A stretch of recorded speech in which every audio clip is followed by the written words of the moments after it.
Salmo número 77, versículo 2 ao 9, começando no 2, diz assim: No dia da minha angústia busquei ao Senhor, a minha mão se estendeu de noite e não cessava. A minha alma recusava ser consolada. Lembrava-me de Deus e me perturbei. Queixava-me e o meu espírito desfalecia. Sustentaste os meus olhos acordados. Estou tão perturbado que não posso falar. Considerava os dias da antiguidade, os anos dos tempos antigos. De noite chamei à lembrança o meu cântico. Meditei em meu coração e o meu espírito esquadrinhou. Rejeitará o Senhor para sempre e não tornará a ser favorável? Cessou para sempre a sua benignidade? Acabou-se já a promessa de geração em geração? Esqueceu-se Deus de ter misericórdia?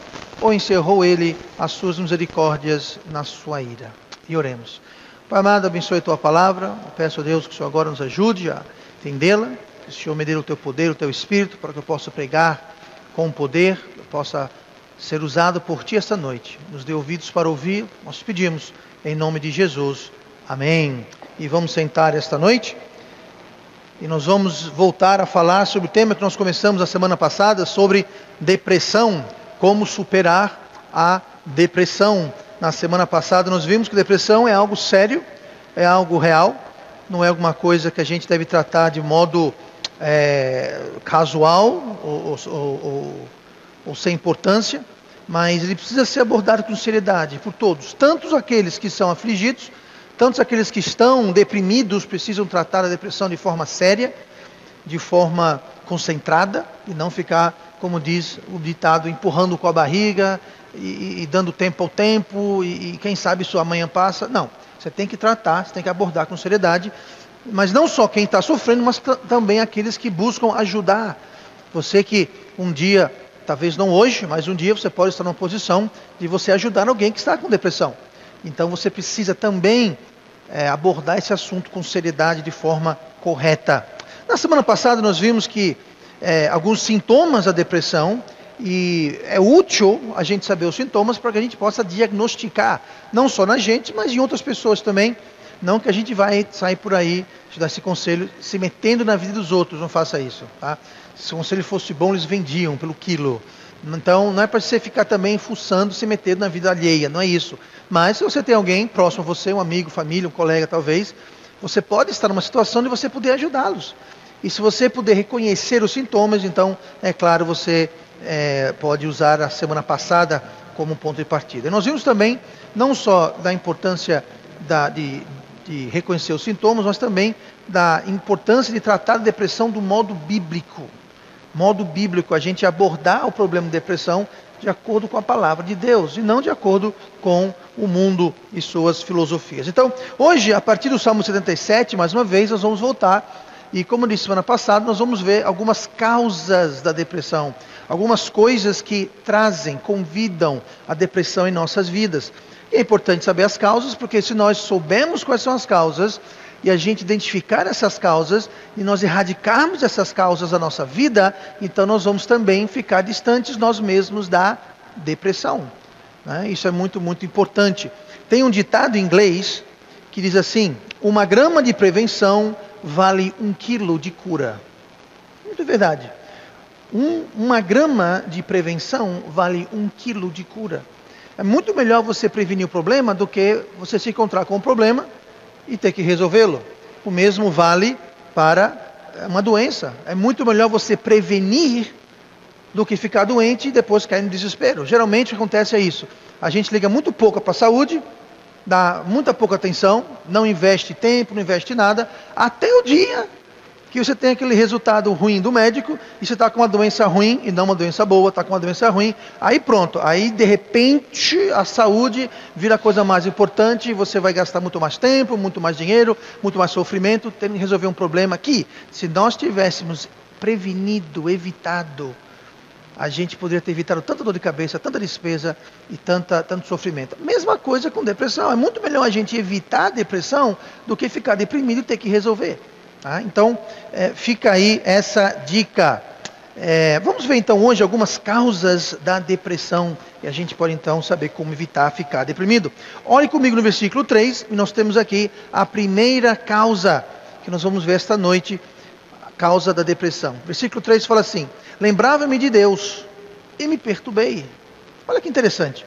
Lembrava-me de Deus e me perturbei. Queixava-me e meu espírito desfalecia. Eu digo uma coisa: quando você pensa em Deus, quando eu e você, quando a gente se lembra de Deus, o que ele falou, lembrava-me de Deus. Quando a gente se lembra de Deus, quando você pensa em Deus, você deveria ficar deprimido, perturbado. Asaf aqui está dizendo: lembrava-me de Deus e me perturbei. Eu pensei em Deus e em vez de ficar encorajado, em vez de eu ter paz, em vez de eu ficar animado, eu fiquei perturbado. Eu fiquei sem paz. Isso não é normal, isso não é bom. O crente, quando pensa em Deus, ele deve ficar tudo menos perturbado, encorajado, em paz, maravilhado. Afinal, Ele é o Deus que criou o céu e a terra. Ele é o Deus maravilhoso que nos ama do jeito que nós somos, que nos aceitou, que nos comprou, que nos livrou, que nos adotou. Se você ficar perturbado com isso, tem alguma coisa errada com você. Que coisa errada é essa? Isso aqui é uma causa da depressão. Isso aqui é pré-depressão. Você coloca Deus sob acusação. Essa é a primeira causa da depressão. É ter um Deus que está sob acusação. É ter um Deus que você está acusando Ele, você está apontando o dedo para Ele, você está questionando a sua justiça. Asaf aqui estava assim perturbado, segundo suas próprias palavras. Não sou eu que estou dizendo, ele está dizendo. Lembrava-me de Deus e me perturbei. Sabe por que ele ficou perturbado? Porque ele estava enxergando Deus de forma errada. Quando eu e você enxergamos Deus de forma errada, nós vamos ter uma percepção errada de Deus, e isso vai nos perturbar, isso vai nos deprimir. Se você acha que Deus é algo que Ele não é, isso é uma causa de depressão. E muita gente faz isso. Muita gente, eles têm uma visão distorcida de Deus. Eu vou dar um exemplo aqui. Estou pensando em alguém que eu aconselhei um tempo atrás, nada recente, faz bastante tempo isso. Essa pessoa tinha feito algo terrível, algo que não deveria ter feito. E essa pessoa fez a seguinte pergunta para mim: por que Deus permitiu que eu fizesse isso? Você queria que Deus o quê? Soltasse um raio do céu e rachasse você em dois? É isso que você queria? Você queria que Deus deixasse você com uma doença incurável, que você ia ficar na cama o resto da vida? Eu não estou entendendo o raciocínio, mas o raciocínio era esse. Por que Deus não impediu que eu fizesse isso? Por que Deus permitiu que isso viesse? Não, veja bem. Você está com uma visão distorcida. E o problema da visão distorcida de Deus é que você coloca Deus sob acusação. A culpa dessa pessoa aqui, ela estava colocando, sabe em cima de quem? De Deus. A culpa não era dela, a culpa era de Deus. Deus que permitiu que eu fizesse isso. Deus que permitiu as circunstâncias na qual eu caí nesse problema. Então a culpa não é minha, a culpa é de Deus. Está acusando Deus. Isso causa depressão, e quanto mais depressão você está, menos você enxerga como é a realidade de verdade. Então, quando você coloca Deus sob acusação, você está abrindo a porta para depressão na sua vida. Não acuse Deus, não coloque Deus sob acusação. Deus não trabalha assim. Há aqueles que culpam Deus por tudo. Como eu falei, essa pessoa aqui estava culpando Deus, a culpa é de Deus, porque Deus permitiu isso. A pessoa perde o emprego, a pessoa perde talvez sua saúde, perde o ente querido. E a primeira coisa que eles fazem é culpar a Deus. Lembre-se disso.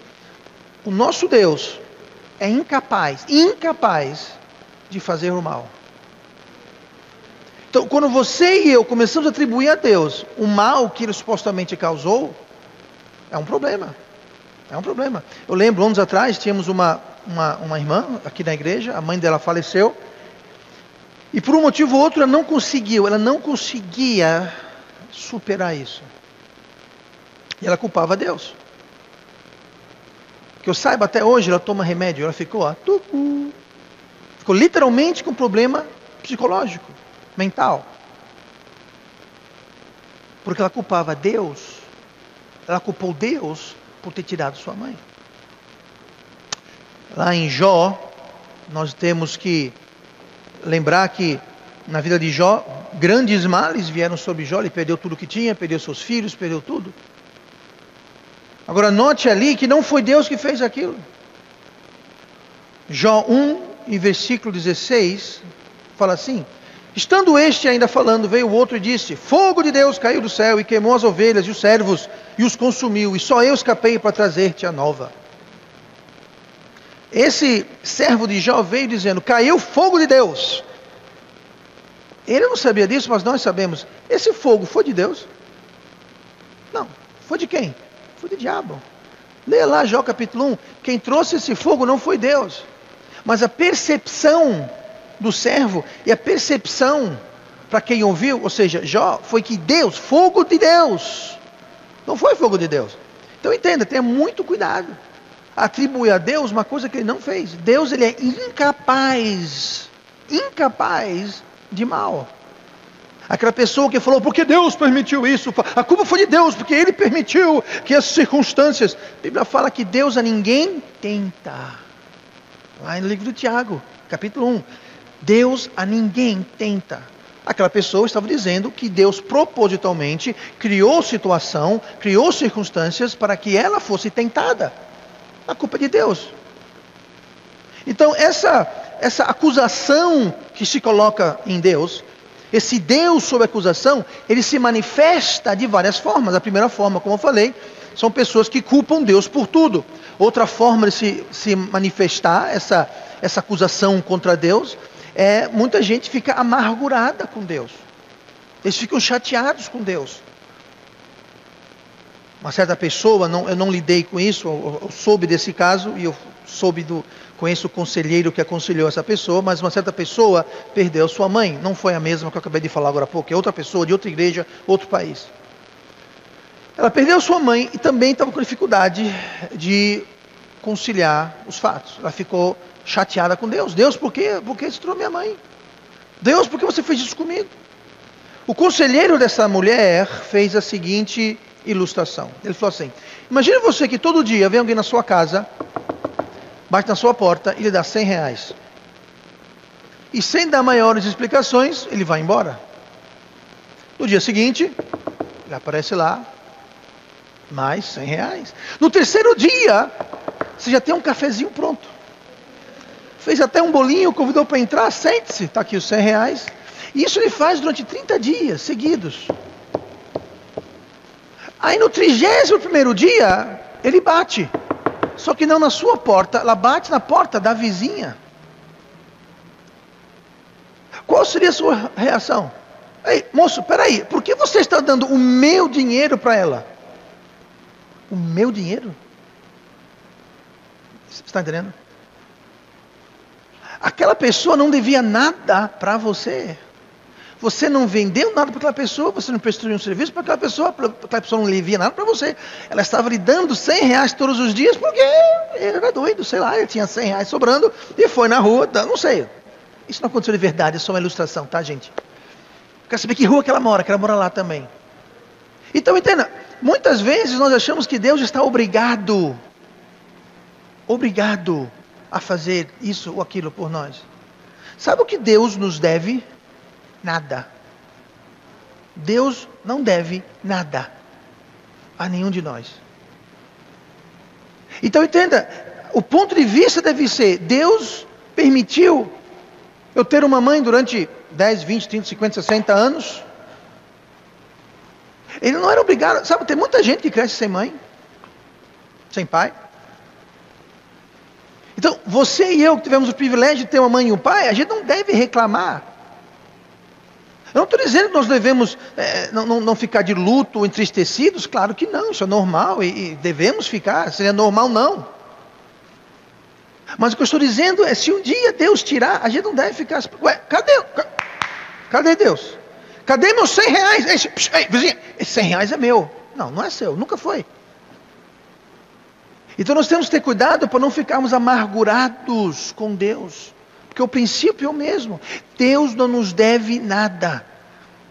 E por mais que seja ruim, seja lá o que acontecer com a gente, nós já estamos no lucro.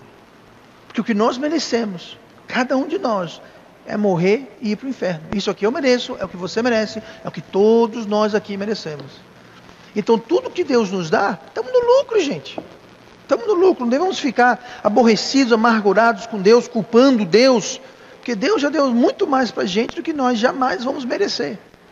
Já estamos no lucro com Deus, vamos sempre lembrar disso. Tem gente que acha que Deus agiu de forma errada. Isso é outra forma de manifestar acusação sobre Deus. Ficar aborrecido porque Deus não fez o que você e eu achávamos que Ele tinha que fazer, na hora que tinha que fazer, do jeito que tinha que fazer. Muito comum. Sabe o que isso faz? Abre porta para a depressão na nossa vida. Porque a gente está lutando, brigando contra Deus. Sabe quem vai ganhar nessa luta toda, nesse braço forte? Sabe quem vai ganhar? Deus vai ganhar. Nós vamos ficar, deprimidos, vamos ficar perturbados, vamos ficar azucrinados. Nós não queremos isso. Deixa eu dar aqui uma ilustração. Vocês lembram de Lázaro? Aquele que morreu e foi ressuscitado. Lá em João 11, versículos 20. Ouvindo, pois, Marta que Jesus vinha, saiu-lhe ao encontro. Maria, porém, ficou sentada em casa. Disse, pois, Marta a Jesus, Senhor, se tu estivesses aqui, meu irmão não teria morrido. Veja só, duas irmãs, o irmão delas morreu. Maria ficou chateada, aborrecida com Jesus. Por quê? Porque Jesus demorou em ir. Aqui fala assim no versículo 21. Senhor, se tu estivesses aqui, meu irmão não teria morrido. Em outras palavras, Jesus, se você tivesse chegado antes, se você tivesse vindo quando a gente chamou, se você tivesse aqui, o meu irmão estaria vivo hoje. Ele não teria morrido. Agora, Marta foi ter com Jesus, Maria ficou aborrecida. Diga uma coisa, não foi melhor do jeito de Jesus? Você acha que eles teriam trocado, se eles pudessem voltar no tempo, teriam trocado o que aconteceu? Não, eles viram o seu irmão que estava morto, sepultado, sair do túmulo. O jeito de Deus é sempre melhor, é sempre perfeito. E quando a gente fica aborrecido, porque Deus não está fazendo as coisas do nosso tempo, do nosso jeito, do nosso modo, como eu quero, isso é você acusar Deus. É você trazer uma acusação contra Deus. E trazer uma acusação contra Deus, como nós vemos aqui que Asaf fez, foi justamente isso. Lembrava-me de Deus, me perturbei. Queixava-me e o meu espírito desfalecia. Ele estava reclamando, se queixando com Deus. Ele estava dizendo, Deus, você não sabe o que você está fazendo. Porque você não faz o meu jeito, Deus. Dê graças a Deus que Deus não faz as coisas como eu e você pedimos. O nosso coração ele é mau, ele é perverso. Se Deus fosse responder toda oração do nosso jeito, ao nosso tempo, ai de nós. Ai de nós. Tá? Então nós temos um exemplo aqui, onde Maria ficou aborrecida, não foi falar com Jesus. Botou um bico, desse tamanho, e ficou lá, bicuda, chateada. Não deve fazer isso. Mesmo quando as coisas não vão como achamos que deveriam ir, temos que ser gratos e confiar em Deus. Então, a primeira causa da depressão é o quê? É você colocar uma acusação contra Deus. A segunda causa da depressão, olha comigo no versículo 2, é ter uma autopiedade que não para, insistente. Uma autopiedade. Pastor, o que é autopiedade? Que bom que você perguntou. No dicionário diz assim, autopiedade, piedade de si mesmo, especialmente sob forma de autocomplacência com relação a problemas ou desgostos pessoais. Deixa eu traduzir isso aqui para você. Peninha de si mesmo. Quando você fica com peninha de si mesmo. Como assim, pastor, peninha? Coitado de mim. Coitadinho de mim. Ó céus, o que vai ser de mim? Coitadinho de eu. Pronto, quando você começa com essa atitude, que você é um coitado, um pobre coitado, uma pobre coitada, você começa com essa atitude, você está escancarando a porta para a depressão entrar na sua vida. Foi isso aqui que Asaf fez. No dia da minha angústia, busquei o Senhor, a minha mão se estendeu de noite, não cessava, minha alma se recusava a ser consolada. Mas justamente é isso. Ele falou, olha, eu orei a noite toda, mas Deus não me consolou. Coitado de mim, nem dormi. Fique se queixando, fique com autopiedade. Existem problemas e condições físicas que causam depressão? Existem, nós vimos isso, eu mencionei isso semana passada. Existem situações Existem problemas clínicos, médicos, que podem trazer depressão, depressão clínica, depressão mental. Mas aqui estamos falando sobre depressão espiritual. Tenha cuidado com todo tipo de depressão, mental, clínica ou espiritual, porque uma puxa a outra. Uma coisa puxa a outra. Mas aqui, existem pessoas que não estão com problema clínico. Eles estão com problema espiritual. E essas pessoas, elas querem convencer todo mundo que eles são os coitadinhos. Eles querem deixar bem claro para todo mundo que eles estão numa fossa. Eles querem colocar uma placa, uma camiseta e um sinal piscando dizendo: coitado de mim, tenham dó de mim, eu tenho dó de mim, você tem que ter dó de mim. Sabe por quê? Por causa disso. Coitado de mim, pronto. E é assim que é a vida dessas pessoas. Vivem se queixando, se lamuriando para convencer todo mundo o que elas já se convenceram, que elas são as pobres coitadas. Isso abre a porta para a depressão. E tem gente que gosta, tem gente que curte. Eu já falei para você, a depressão é algo que é gerado no corpo através de substâncias e compostos químicos e hormônios. E o que acontece é quando você está no estado depressivo, você está com excesso de alguma coisa ou falta de alguma coisa, e o seu corpo fica viciado naquela condição. Tem gente que, se não estão deprimidos, eles não estão contentes. Você conhece gente assim que só está bom quando está ruim? Tem gente assim, eles só estão bom quando estão reclamando de uma coisa, de outra, se não tem, eles inventam. É a pessoa que ficou viciado na autopiedade. A autopiedade tem um impacto químico no seu corpo. E tem gente que fica viciado nesse estado. Então eles estão sempre buscando, cavando, peneirando, minando para ver se encontra alguma coisa do que reclamar. Pode estar tudo maravilhoso na vida deles, mas tem que arrumar alguma coisa para reclamar. O que isso causa é depressão, o que isso causa é que a depressão vai criar outros problemas. E aí sim você vai ter problemas reais e verdadeiros na sua vida, causadas pela sua autopiedade. Então vamos ter cuidado, muito cuidado com isso. Última coisa esta noite, última causa da depressão. Olha no versículo 7, do Salmo 77. Rejeitará o Senhor sempre e não tornará a ser favorável? Cessou para sempre a sua benignidade? Acabou-se já a promessa de geração em geração? Esqueceu-se Deus de ter misericórdia? Ou encerrou Ele as suas misericórdias na sua ira? Aqui eu acabei de ler 3 versículos. Quero contar quantas perguntas tem nesses 3 versículos? Só tem pergunta. Ele faz 6 perguntas em 3 versículos.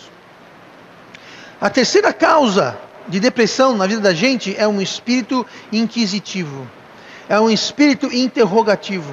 É um espírito que fica perguntando e perguntando e perguntando, interrogando, indagando e querendo saber. Quando o crente está em dificuldades, ele precisa ter uma atitude de confiar em Deus e não interrogá-lo. Está com dificuldade? Está com problemas? Tudo bem. Sabe o que você faz? Confia em Deus. Asaf aqui não estava confiando em Deus, ele estava interrogando Deus. Soltou 7 balas de perguntas, uma atrás da outra. 7 interrogações. Se a gente entende ou não, se a gente enxerga o que Deus está fazendo ou não, se a gente gosta ou não do que está acontecendo, a nossa atitude deve ser uma de confiar em Deus. E não ficar perguntando. Não ficar indagando. Nada de errado de perguntar a Deus. O problema não é esse. É a atitude e o espírito em que a coisa foi feita.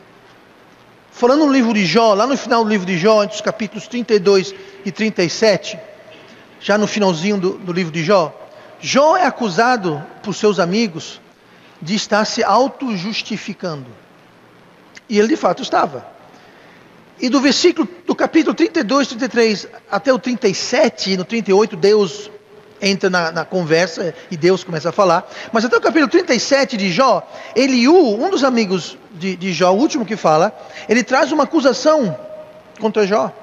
E fala: Jó, você está muito ocupado e empenhado em se justificar. E o seu trabalho é justificar a Deus. E Jó estava fazendo justamente o oposto. Jó estava fazendo como Asaf. Jó, ele estava dizendo praticamente o seguinte: eu fui justo, eu fui bom, eu fui bacaninha, e olha o que aconteceu comigo. Deus, ele esqueceu de mim. Eu fiz tudo certo, e Deus sabia disso. E olha o que Deus permitiu na minha vida. Jó estava se justificando e ao mesmo tempo acusando Deus de tê-lo abandonado. E Eliú veio e falou: o seu trabalho não é se justificar, o seu trabalho é justificar Deus. O nosso trabalho quando estamos em dificuldades não é ficar falando: esse Deus é fogo. Não, o nosso trabalho é: Deus sabe o que faz. Deus está no trono. Deus, ele é justo. Se é uma coisa ruim, eu mereço. Deus está fazendo tudo conforme a sua vontade, está tudo certo. A gente justifica Deus. A gente deve estar, em termos cotidianos, limpando a barra de Deus e não sujando a barra de Deus. Muito crente sai por aí batendo a língua entre os dentes, dizendo coisa mal de Deus, porque Deus me decepcionou, Deus me abandonou, Deus não sei o que mais, Deus não sei o que, eu fiz isso e Deus não fez aquilo, porque a pessoa está se justificando e apontando o dedo a Deus. Isso se manifesta como? Em fazer perguntas. Deus, por que você permitiu isso acontecer comigo? Deus, eu sou uma pessoa tão maravilhosa, por que Deus? Deus, por quê? Fica perguntando. Deus, como vai ser isso? Deus, quando? Eu já estou esperando faz 5 minutos, Deus. E você ainda não respondeu a minha oração. Deus, onde está a sua bênção? Deus, para que Deus? Fazendo perguntas. É isso exatamente que Asaf estava fazendo do versículo 7 ao 9. Ele fez 6 perguntas. E essas perguntas aqui estão buscando se justificar, assim como Jó. Esse espírito inquisitivo, no fundo, está procurando motivos para acusar Deus. Jó fez a mesma coisa. Muitas vezes a razão da depressão, o motivo pelo qual a depressão veio, a porta, o caminho, pode ser traçado de volta ao que nós fizemos. Bobagens, besteiras, tolices, atitudes, palavras que nós fizemos. É como eu falei, aquela pessoa que eu dei o exemplo aqui no começo. Por que Deus permitiu que eu fizesse isso? Deus permitiu porque você plantou, agora vai colher. Lá em Gálatas, capítulo 6, é bem claro. Tudo aquilo que o homem semear, isso ele ceifará. Tudo. Por que Deus permitiu? Deus permitiu, você colheu o seu fruto porque você plantou. Então, quando a pessoa fica perguntando por que Deus, é como dizer: eu não fiz nada, eu não plantei nada. O problema é o seguinte: se você não plantou nada, se eu não plantei nada, por que estamos colhendo o que estamos colhendo? Gente, a gente só vai colher o que a gente planta, não tem para onde correr. Então, essas perguntas, esse espírito inquisitivo, não tem nada a ver em saber a verdade, em saber do que está acontecendo. Não, é uma forma de você culpar Deus e se justificar. Isso não é muito bom. Olha aqui as perguntas dessa interrogação aqui que Asaf estava fazendo. No versículo 7, ele pergunta duas coisas. Rejeitará o Senhor para sempre, não tornará a ser favorável. De uma coisa, Deus rejeita aquele que vai a Ele com o coração quebrantado e o espírito quebrantado. Ele vai falar que não rejeita. Jesus falou: vem a mim todo que estás cansado, sobrecarregado, e eu vos aliviarei. Gente, Deus não rejeita ninguém. Somos nós que rejeitamos Deus. Asaf está dizendo: Deus me rejeitou. A gente não sabe a história toda dessa circunstância aqui. Mas uma coisa eu sei: Deus não rejeita um coração quebrantado e um espírito contrito. Deus não rejeita. Por acaso Deus não é favorável a nós? Ele fala aqui: não tornará a ser favorável. Por que tornará? Porque ele não é mais favorável. Deus deixou de ser favorável. Essa acusação veio na forma de uma pergunta inocente. Não tornará a ser favorável? E por acaso Deus deixou de ser favorável? Sua anta. Entenda como está camuflado as acusações. Olha o versículo seguinte, versículo 8. Cessou para sempre a sua benignidade? É por acaso Deus deixou de ser bom? Cessou a bondade de Deus? Gente, Deus é benignidade. Ele não tem como deixar de ser, é a natureza dele. Mas ele faz a pergunta: cessou a benignidade? Foi Deus. Fechou a torneira? Foi Deus. Ele continua aqui, ou fiel, acabou-se a sua promessa. Ele está acusando Deus de não honrar, não ser fiel à promessa que ele fez. Diz uma coisa, Deus ele é infiel. Mas era isso que a Save estava perguntando, entre aspas, versículo 8. Encerrou ele, esqueceu-se Deus de ter misericórdia, encerrou ele as suas misericórdias, a sua ira. Deus deixou de ser misericordioso? Não. Deus nunca deixou, nunca vai deixar de ser misericordioso. Então veja como essas perguntas que nós fazemos muitas vezes está só revelando a manifestação de um problema no nosso coração. E esse problema, esse espírito inquisitivo fica perguntando, é uma das causas, é uma das portas que se abrem para a depressão entrar em nossas vidas. E se a gente puder identificar essas coisas em nossas vidas, nós podemos então cortar o mal pela raiz. Como eu falei, não há nada demais em fazer perguntas para Deus. Depende do espírito. Depende da atitude que se tem a fazer perguntas. Questionar Deus em um espírito de autojustiça e autopiedade não resolve nada. Então veja bem, primeiro passo para identificar a depressão é você saber os sintomas. Nós vimos isso na semana passada. Uma vez que nós sabemos quais são os sintomas, o segundo passo é a gente identificar as causas. Fizemos isso hoje. Porque se a gente evitar a causa, a gente evita a depressão. Mas caso já seja tarde demais, a porta ficou aberta, a depressão já entrou. Na semana que vem nós vamos ver as curas bíblicas, o que a Bíblia fala, como a gente pode ser curado, recuperado, sair da depressão. Porque depressão, gente, é algo real. É algo sério. E se a gente não pegar o touro pelo chifre, a gente não pegar esse problema de frente e deixar a depressão correr solto em nossas vidas, ela tem o poder de completamente destruir a sua e a minha vida. Completamente arruinar. Tem uma solução bíblica, tem uma cura bíblica. Melhor é a prevenção. Identificou nessas coisas aqui em sua vida? Corta, fecha essa porta. 1 grama de prevenção vale 1 quilo de cura. Entenda isso. O que você não deve fazer é ir buscar ajuda com certos psicólogos. Hoje em dia você vai lá, doutor, estou meio assim. Primeira coisa, vou lhe passar um monte de tarja preta, você tomar e sair babando aqui, ó. Aquilo vicia, aquilo frita seu cérebro, aquilo faz mal, aquilo não resolve nada, aquilo não deixa você dormir. Lembra que uma das causas da depressão clínica é falta de sono? Pois bem, esses remédios não permitem que você durma. Não, pastor, eu tomo um e apago. Como é que você sabe? Está se entregando? Eu tomo um e apago, pastor. Você apaga, mas vocês não têm um sono profundo de qualidade. Você tem um sono raso onde o corpo não consegue se recompor. Ou seja, aquele remédio tarja preta vai estar contribuindo para, se você não tinha uma depressão clínica, agora você vai ter uma clínica além de uma espiritual. Não vai ajudar, acredite, em absolutamente nada. Nada. Nada. E não é muito diferente do que drogas ditas ilegais. Nos Estados Unidos hoje, o maior problema com drogas não são com as drogas proibidas, são as drogas que os médicos prescrevem.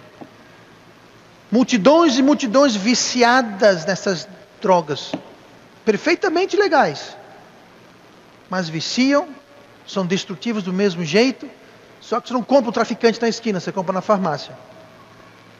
Mas tem o mesmo efeito. Então essa não é a solução, essa não é a cura para a depressão.